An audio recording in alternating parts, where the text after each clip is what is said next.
Divine Thoughts, a journey to the innermost recesses of our soul. ഇശിഹായിൽ ഏറ്റവും സ്നേഹം നിറഞ്ഞ സഹോദരീ സഹോദരന്മാരെ, ഇന്ന് കൈത്താക്കാലത്തിന്റെ 5-ാം ഞായറാഴ്ച നാം ധ്യാനിക്കുന്ന ദൈവവചനം ഒരേ ഒരു വലിയ സത്യത്തിലേക്കാണ് നമ്മെ നയിക്കുന്നത്. തിന്മ യാഥാർത്ഥ്യമാണ്, എന്നാൽ അതിനേക്കാൾ ശക്തനാണ് ദൈവം.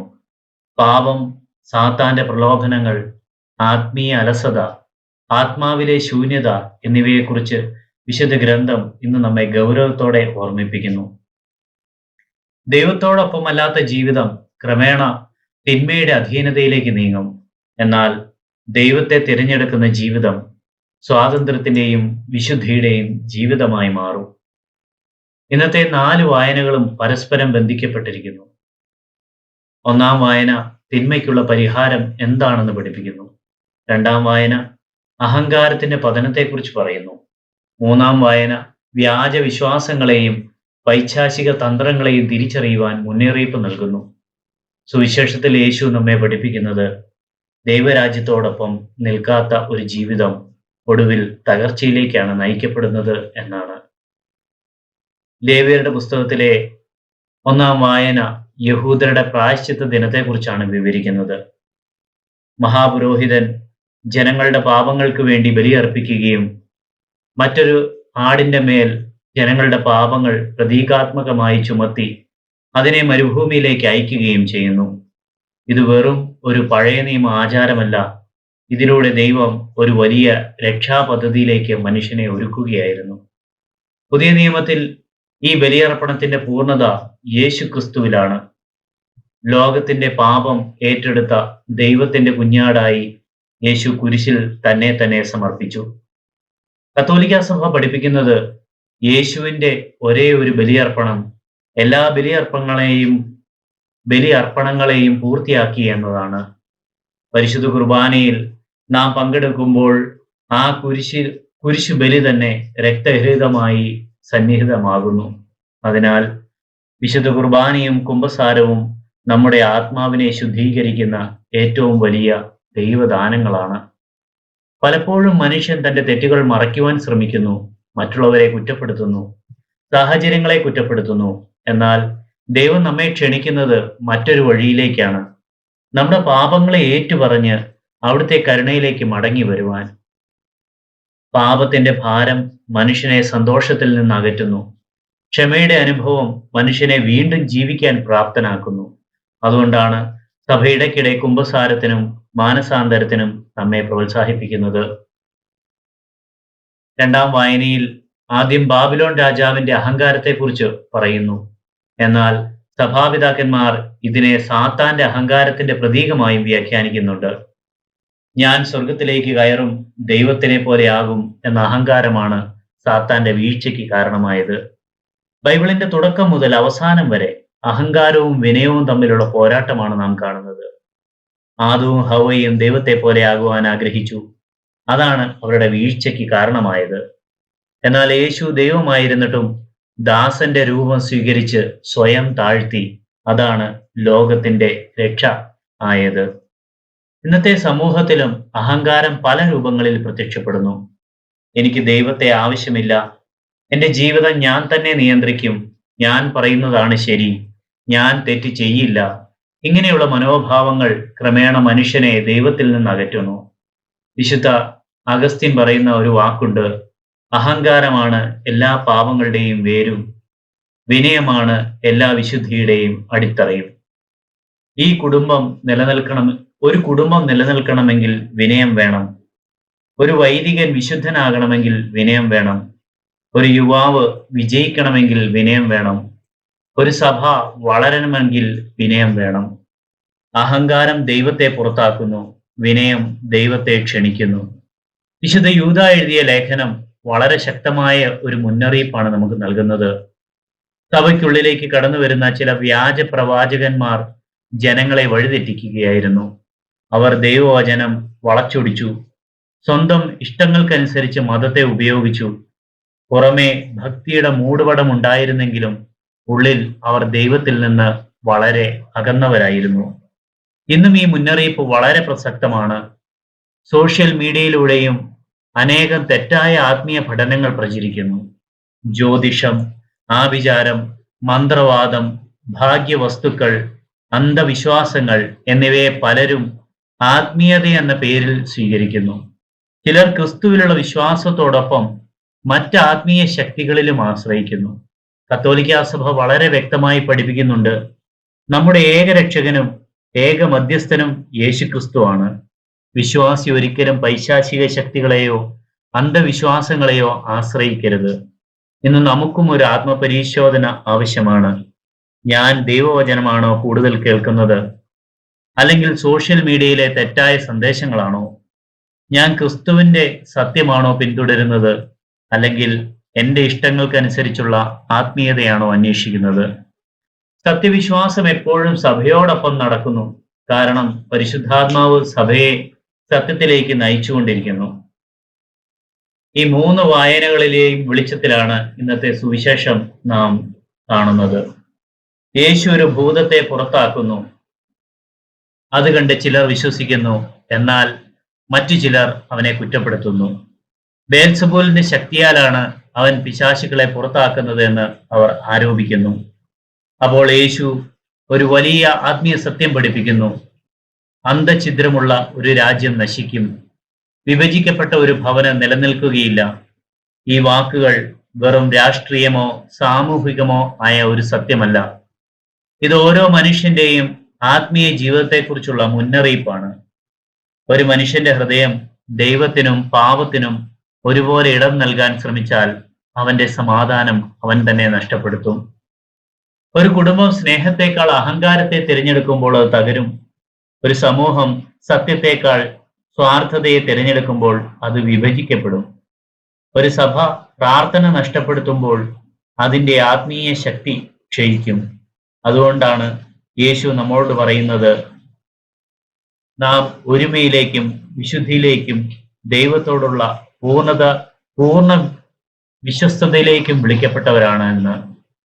ഇന്നത്തെ സുവിശേഷത്തിൽ യേശു ഒരു ഊമനായ വ്യക്തിയിൽ നിന്നും പിശാചിനെ പുറത്താക്കുന്നതായി നാം കാണുന്നു. പിശാച് പുറത്തു പോയപ്പോൾ സംസാരിക്കാൻ കഴിയാതിരുന്ന മനുഷ്യൻ സംസാരിക്കുവാൻ തുടങ്ങി. ജനങ്ങൾ അത്ഭുതപ്പെട്ടു. എന്നാൽ എല്ലാവരും ഒരേ മനസ്സോടെ യേശുവിനെ സ്വീകരിച്ചില്ല.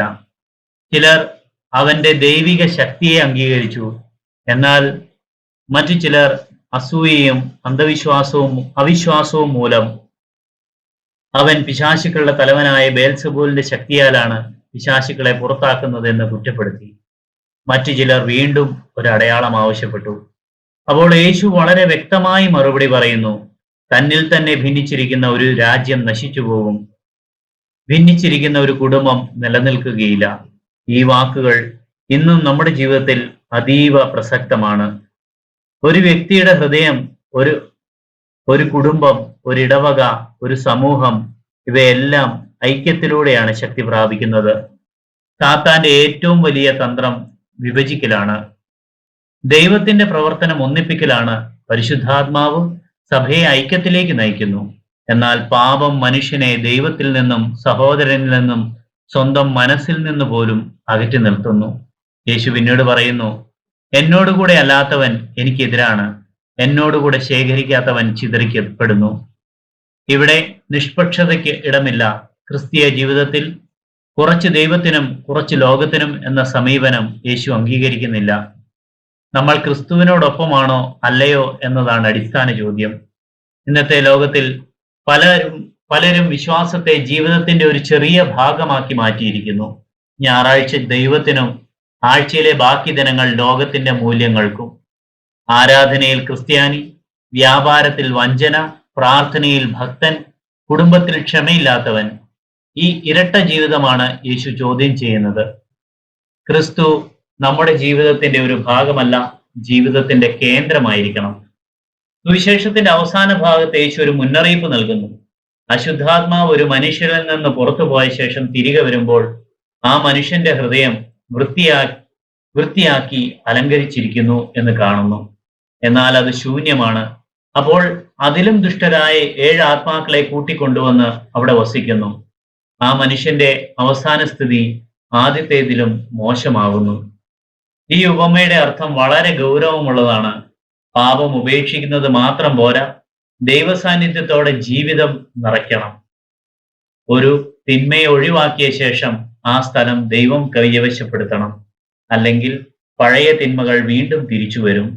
കുമ്പസാരത്തിന് ശേഷം പ്രാർത്ഥനയില്ലെങ്കിൽ, വിശുദ്ധ കുർബാനയുമായി ബന്ധമില്ലെങ്കിൽ, ദൈവവചന ധ്യാനമില്ലെങ്കിൽ, നല്ല ആത്മീയ സൗഹൃദമില്ലെങ്കിൽ ആത്മാവ് വീണ്ടും ദുർബലമാകും. ആത്മീയ ജീവിതം ശൂന്യത സഹിക്കില്ല. അത് ദൈവത്താൽ നിറയുകയോ അല്ലെങ്കിൽ ലോകത്തിന്റെ ആത്മാവാൽ നിറയുകയോ ചെയ്യും. കത്തോലിക്ക സഭ വളരെ വ്യക്തമായി പഠിപ്പിക്കുന്നത് സാത്താനും പൈശാചിക ശക്തികളും യാഥാർത്ഥ്യമാണെന്നാണ്. എന്നാൽ അവ ദൈവത്തിന് തുല്യമായ ശക്തിയുള്ളവരല്ല. ദൈവത്തിന്റെ അനുവാദമില്ലാതെ അവർക്കൊന്നും ചെയ്യാൻ കഴിയുകയില്ല. യേശുക്രിസ്തുവിന്റെ മരണവും ഉയർപ്പും വഴി സാത്താന്റെ ആധിപത്യം നിർണായകമായി പരാജയപ്പെട്ടു. അതുകൊണ്ട് വിശ്വാസി ഭയത്തിൽ ജീവിക്കേണ്ടതില്ല, വിശ്വാസത്തിൽ ജീവിക്കണം. സഭ നമ്മെ പഠിപ്പിക്കുന്നത് പൈശാചിക ശക്തികളിൽ അമിതമായ ഭയവും തെറ്റാണെന്നാണ്. അവയെ നിസ്സാരമാക്കുകയും ചെയ്യുന്നതും തെറ്റാണ്. നമ്മുടെ സംരക്ഷണം യേശു ക്രിസ്തുവിലാണ്. അതുകൊണ്ടാണ് സഭ പ്രാർത്ഥന, വിശുദ്ധ കുർബാന, കുമ്പസാരം, ദൈവവചനം, ഉപവാസം, ജപമാല, ആരാധന എന്നിവയെ ആത്മീയ പോരാട്ടത്തിന്റെ ശക്തമായ ആയുധങ്ങളാക്കി അവതരിപ്പിക്കുന്നത്. വിശുദ്ധ പത്രോസ് മുന്നറിയിപ്പ് നൽകുന്നു, ജാഗരൂകരായിരിക്കുക. നിങ്ങളുടെ ശത്രുവായ പിശാച് അലറുന്ന സിംഹത്തെ പോലെ ആരെ വിഴുങ്ങണമെന്ന് അന്വേഷിച്ചുകൊണ്ട് ചുറ്റി നടക്കുന്നു. 1 പത്രോസ് 5:8. എന്നാൽ അതേസമയം അവൻ പറയുന്നത് വിശ്വാസത്തിൽ ഉറച്ചു നിന്ന് അവനെ പ്രതിരോധിക്കുവിൻ എന്നാണ്. ഈ സുവിശേഷം നമ്മുടെ ദൈനംദിന ജീവിതത്തിലേക്ക് എങ്ങനെ ഇറക്കാം? ആദ്യം നമ്മുടെ ഹൃദയം വിഭജിക്കപ്പെടാതിരിക്കാൻ ശ്രദ്ധിക്കണം. ദൈവത്തിനും പാപത്തിനും ഒരുപോലെ സ്ഥാനം നൽകുവാൻ കഴിയുകയില്ല. ചെറിയ വിട്ടുവീഴ്ചകളാണ് വലിയ വീഴ്ചകളുടെ തുടക്കം. രണ്ടാമതായി, നമ്മുടെ കുടുംബങ്ങളിൽ ഐക്യം വളർത്തണം. ചെറിയ അഭിപ്രായ വ്യത്യാസങ്ങൾ ക്ഷമയിലൂടെയും സംഭാഷണത്തിലൂടെയും പരിഹരിക്കണം. സാത്താൻ കുടുംബങ്ങളെ തകർക്കാൻ ഉപയോഗിക്കുന്ന പ്രധാന ആയുധങ്ങൾ അഹങ്കാരവും ക്ഷമിക്കാനാകാത്ത മനസ്സുമാണ്. മൂന്നാമതായി, ആത്മാവിനെ ശൂന്യമാക്കരുത്. ദിവസവും ദൈവവചനത്തിന് സമയം കണ്ടെത്തുക, കുടുംബ പ്രാർത്ഥന നടത്തുക, വിശുദ്ധ കുർബാനയിൽ സജീവമായി പങ്കെടുക്കുക, പതിവായി കുമ്പസാരിക്കുക, ജപമാല ചൊല്ലുക, നല്ല ആത്മീയ പുസ്തകങ്ങൾ വായിക്കുക. ഈ ആത്മീയ ശീലങ്ങൾ ആത്മാവിനെ ദൈവ സാന്നിധ്യത്താൽ നിറയ്ക്കുന്നു. നാലാമതായി, അന്ധവിശ്വാസങ്ങളിൽ നിന്നും അകന്നു നിൽക്കണം. ജ്യോതിഷം, മന്ത്രവാദം, ആഭിചാരം, ഭാഗ്യവസ്തുക്കൾ, ആത്മാക്കളെ വിളിച്ചു വരുത്തൽ തുടങ്ങിയവ ക്രിസ്തീയ വിശ്വാസത്തിന് വിരുദ്ധമാണ്. നമ്മുടെ പ്രത്യാശയും സുരക്ഷയും ക്രിസ്തുവിൽ മാത്രമാണ്. അഞ്ചാമതായി, മറ്റുള്ളവരുടെ നന്മയിൽ സന്തോഷിക്കുവാൻ പഠിക്കണം. ഇന്നത്തെ സുവിശേഷത്തിൽ യേശുവിന്റെ അത്ഭുതം കണ്ടിട്ടും ചിലർ അസൂയ കൊണ്ട് അവനെ കുറ്റപ്പെടുത്തി. അസൂയ സത്യത്തെ പോലും അംഗീകരിക്കുവാൻ അനുവദിക്കുകയില്ല. സ്നേഹമുള്ള ഹൃദയം മാത്രമാണ് എൻ്റെ ജീവിതത്തിന്റെ പ്രവർത്തനങ്ങളെ തിരിച്ചറിയുന്നത്. പ്രിയമുള്ള സഹോദരി സഹോദരന്മാരെ, ഇന്നത്തെ വചനത്തിന്റെ കേന്ദ്ര സന്ദേശം ഇതാണ്: നമ്മുടെ ഹൃദയം ക്രിസ്തുവിനുള്ള ഭവനമാകണം. ഒരു വീട് ദിവസേന വൃത്തിയാക്കുകയും പരിപാലിക്കുകയും ചെയ്തില്ലെങ്കിൽ അത് നശിക്കും. അതുപോലെ ആത്മാവും സ്ഥിരമായ ആത്മീയ പരിചരണം ആവശ്യപ്പെടുന്നു. വിശ്വാസത്തിലേക്ക് വന്നതുകൊണ്ട് മാത്രം മതിയാകുകയില്ല, എല്ലാ ദിവസവും ദൈവത്തോടൊപ്പം നടക്കണം. ഇന്ന് നമുക്ക് നമ്മോട് ഒരു ചോദ്യം ചോദിക്കാം: എൻ്റെ ഹൃദയത്തിൽ യേശുവിന് ഒന്നാം സ്ഥാനമുണ്ടോ? എൻ്റെ കുടുംബത്തിൽ ഐക്യം വളരുന്നുണ്ടോ? എൻ്റെ ജീവിതത്തിൽ കുമ്പസാരത്തിനും വിശുദ്ധ കുർബാനയ്ക്കും വേണ്ട പ്രാധാന്യം നൽകുന്നുണ്ടോ? എൻ്റെ ഹൃദയം ദൈവസ്നേഹത്താൽ നിറഞ്ഞതാണോ അതോ ലോകത്തിന്റെ ചിന്തകളാൽ നിറഞ്ഞതാണോ? ഞാൻ ക്രിസ്തുവിനൊപ്പം ശേഖരിക്കുകയാണോ അതോ അറിയാതെ ചിതറിക്കുകയാണോ ചെയ്യുന്നത്? ഇന്നത്തെ ദൈവവചനം നമ്മെ ഭയപ്പെടുത്താനല്ല, ഉണർത്താനാണ്. യേശു ഇന്നും നമ്മുടെ ജീവിതത്തിലെ എല്ലാ ബന്ധനങ്ങളും പൊട്ടിച്ചെറിയുവാൻ ശക്തനാണ്. അവിടുന്ന് നമ്മുടെ ഹൃദയത്തിൽ പ്രവേശിക്കുമ്പോൾ ഇരുട്ട് പ്രകാശമായി മാറും, ഭയം സമാധാനമായി മാറും, വിഭജനം ഐക്യമായി മാറും. അതിനാൽ ഈ വിശുദ്ധ ബലിയിൽ നാം നമ്മുടെ ഹൃദയത്തിന്റെ വാതിലുകൾ കർത്താവിന് തുറന്നു കൊടുക്കാം. അവിടുന്ന് നമ്മുടെ ജീവിതത്തെ ശുദ്ധീകരിക്കുകയും തൻ്റെ കൃപയാൽ നിറയ്ക്കുകയും നമ്മെ വിശുദ്ധിയിലേക്ക് നയിക്കുകയും ചെയ്യട്ടെ. ആമേൻ.